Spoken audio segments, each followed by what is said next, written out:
I have a master's degree in art history, specifically Roman art, and I taught Art History 1 at Austin Community College for 5 years.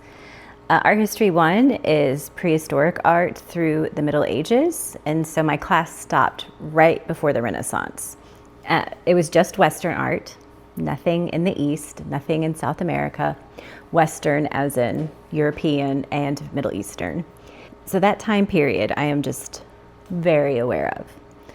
My undergrad work was also heavily involved in the classics, Greek history, and Roman history, classical world.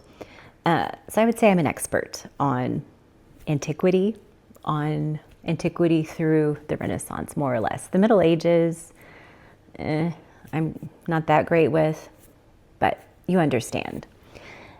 Now, teaching the same class over and over and over again, I started thinking about how interesting our world order is. And I described it to my husband as a game of musical chairs. Because throughout history, land has always changed hands everywhere you look. That is how you study art history, especially like if you look at Near Eastern art of the Middle East. It's divided by whoever was in charge. So you have a group, they're conquered, a new group comes in, and then you have new art that's part of it. It's propaganda for a population that was largely illiterate. And that's the natural order, is conquest, new governments forming, people being taken over until World War II. That's why I said it was like musical chairs, because after we won, the world was set. Not the whole world, Europe. And suddenly nations weren't allowed to go around conquering anymore. Putin went against that, right? When he invaded Crimea. And then he got away with it. So he decided to invade Ukraine. And now Donald Trump is trying to do the same thing.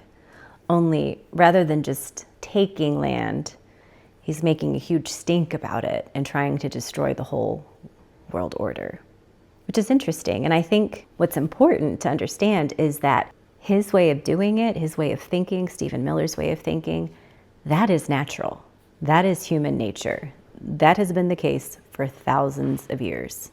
Everyone's freaking out, about 80 years of world order being destroyed. And yeah, it sucks. It does. However, it's very natural. If you look at the scope of human history, these past 80 years have been an aberration. They've been the exception rather than the rule. I'm not saying it's justified. Of course not. I think he's a madman and it sucks. My point is, it's not unheard of. And it's interesting to think about how special the past 80 years have been when we decided, no, like you can't just invade other countries because they're smaller than yours. And now Donald Trump is trying to completely get rid of that. So the game of musical chairs will restart. And think about that. What issues are going to come up when Donald Trump destroys what we have going, and suddenly everyone can start expanding their territory through violence? We can go back to how it was in the ancient world. The largest military strength wins, and people just have to assimilate to their conqueror.